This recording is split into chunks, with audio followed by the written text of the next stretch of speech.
Տիկին Բախշյան, հնարավոր է դուք էլ զարմի Կոստանդյանին միանաք Տարոն Մարգարյանի կյանքը դժոխքի վերածեք ես եկու ավակում Որևէ մեկին չեմ միանա երբեք կյանքում դժոխք ստեղծելու համար։ Երբեք։ Հետևաբար այդ հարցը հանենք։ Ես գալիս եմ աշխատելու, համագործակցելու եւ իմ փորձը հստակորեն ասում է, որ ճիշտը համագործակցելն է, խնդիրները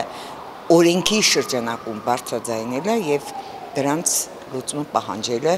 եւ վերահսկելը քաղաքապետի գործունեությունը։ Օրենքի տված լիազորությունների շրջանակում ես աշխատելու եմ եւ չեմ ուզում դժոխք ոչ միտեղ։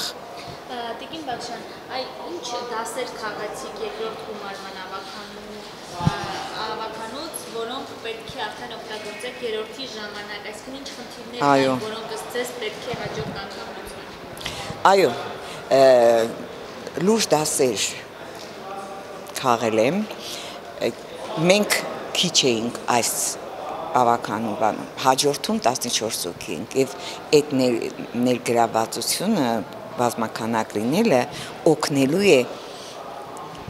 ըստ ոլորտների ավականու անդամները խորամուխ լինեն շատ հարցերի մեջ եւ աշխատեն, բոլորը պիտի աշխատեն։ Դա մի քիչ լավ չէր մեր բարև Երևանի ներսում, բայց երբ բոլորն աշխատեն եւ բոլորը հետեւողականորեն իրենց բարձրաձայնած խնդրի ուղղությամբ գնան, օրենքի շրջանակում ապահովեն քաղաքապետի գործունեության նկատմամբ ճիշտ վերահսկողություն, վստահ եմ, որ ահագին բան կփոխվի։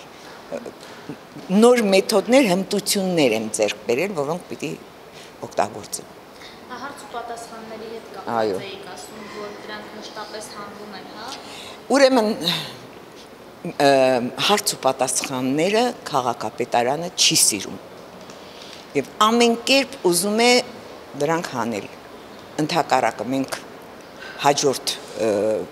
նստաշրջանում ամեն ինչ անելու ենք, որ Երևանի ավականին տեր լինի իր հարց ու պատասխանի իրավունքին եւ որևէ մեկի մտքով չանցնել, որևէ խմբակցության ղեկավար ձեռք չտնկի ու չասի առաջարկում եմ հարց ու պատասխանը հանել։ Ինքը իրավունք չունի, որտեղ դա օրենքով է նախատեսված։ Չի լինելու, հարց ու պատասխանը լինելու է միշտ երկու նիստը մեկ։ Ուզում է նոր տարի լինի, ուզում է վերջին լինի, ուզում է առաջին լինի։ Տիկին Բախշյան, ձեր բազմամյա գործընկերուհին փաստորեն հայտարարել է դժոխքի վերածելու մասին։ Հայ դուք ասացիք, որ իրեն չեք միանա, ես ուրեմն ոնց եք ընդհանրապես վերաբերվում նրան, որ ինքը գալիս է նման տրամադրվածությամբ։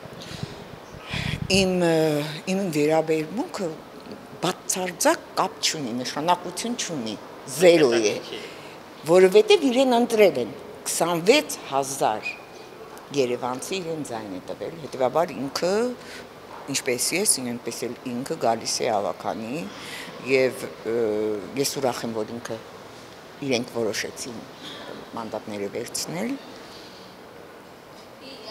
համագործակցելու է, անպայման, հարցեր, այո, ուրեմն շատ հարցեր կամ նախագծեր են լինում, երբ քեզ պետք է աջակցություն։ Այդ աջակցությունը մենք իրարով ապահովելու ենք, հա։ Եվ ես համաձայն չեմ այն մտքի հետ, որ համագործակցում եմ միայն ընդդիմության հետ։ Ոչ։ Ես համագործակցում եմ իշխանության հետ նույնպես։ Եվ իմ յուրաքանչյուր նամակ, որտեղ ամենախիստ քննադատություն է, փաստն է, գողություն, խարդախություն եւ այլն, տակը միևնույն է ավարտվում է շնորհակալություն համագործակցության համար, որովհետեւ դու պիտի այդ մարդուն բերես քո դաշտ, դու գնաս իր դաշտ, որ այդ աշխատանքը գործը ստացվի։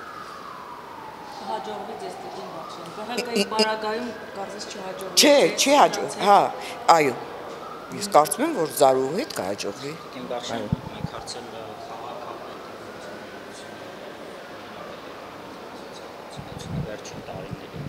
իրենց իշխանությունից գնահատում։ Ինչ արեցին ընդհանրապես, ինչ բան արեցին։ Իրենք լավ են գնահատում դրա համար։ Հա, իրենք շատ լավ են գնահատում, լավ չէ, շատ լավ։ Բայց ես շատ լավ չեմ գնահատում, ես ասում եմ, որ այո, կան բաներ, որ արեցին, իրենց 13-17 թվականների ծրագրի 30-40% արեցին, բայց 70% մնացածը չեն արել։ Իսկ հատ փաստերով կարող եմ ասել եւ ասել եմ այս ընթացքում, չեմ կրկնվի։ Երևանի գլոբալ խնդիր կա, որը տրանսպորտն է եւ չի լուծվել,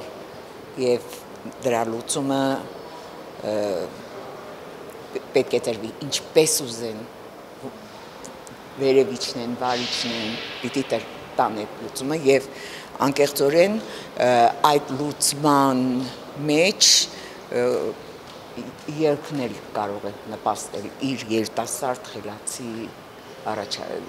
տղաների աղջիկների առաջարկներով։ Որևէ լավ բան որ սկսվեն, մենք համագործակցելու ենք։ Ես անձամբ ում հետ ասես։ Ու չեմ պատրաստվում դժոխք սարքել ոչ մեկի համար ու ոչ մի տեղ, նորից եմ կրկնում։ Չեմ ուզում դժոխք։ Ուզում եմ ոչ էլ դրախտ եմ ուզում, ճիշտ ասած, որտեղ ընդեղից էլ են եկել, ասում են տարբերություն չկա։ Հա, ես ուզում եմ նորմալ մարդկային հարաբերություններ, սկզբունքային, օրենքի շրջանակներում եւ առանց մեկը մյուսին վիրավորել։ Սա ես ուզում եմ։